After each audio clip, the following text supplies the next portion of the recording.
Right now ఆలోచిస్తే aspirants list లో ఎవరెవరైతే మాకు షూర్ గా మంత్రి పదవి తగ్గుతుంది అనుకున్న వాళ్ళలో మనం ఆలోచిస్తే యార్లగడ్డ వెంకట్రావు గారు గన్నవరం నుంచి ఉన్నారు.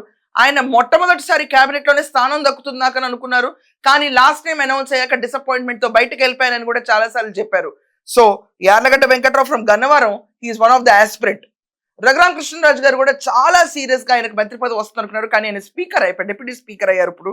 అండ్ గంటా శ్రీనివాసరావు గారు ఈయనకు కూడా ఇప్పుడు ఆస్పిరేషన్ లిస్ట్ లో ముందున్నారు.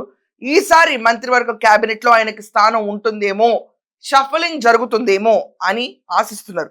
దీంట్లో మనం చూసుకుంటే పత్తిపాటి పుల్లారావు గారు, అలాగే గోరంట్ల బుచ్చయ్య చౌదరి గారు, బండారు సత్యనారాయణ గారు, సోమిరెడ్డి చంద్రమోహన్ రెడ్డి గారు, దాని తర్వాత చింతమనేని ప్రభాకర్ గారు, ధూళిపాల్ నరేంద్ర కుమార్, కోన రవికుమార్, తంగిరాల సౌమ్య, వీళ్ళందరూ కూడా క్యాబినెట్ లో వాళ్ళ స్థానం కన్ఫర్మ్ అవుతుందన్న ఎక్స్పెక్టేషన్స్ లో ఉన్నారు.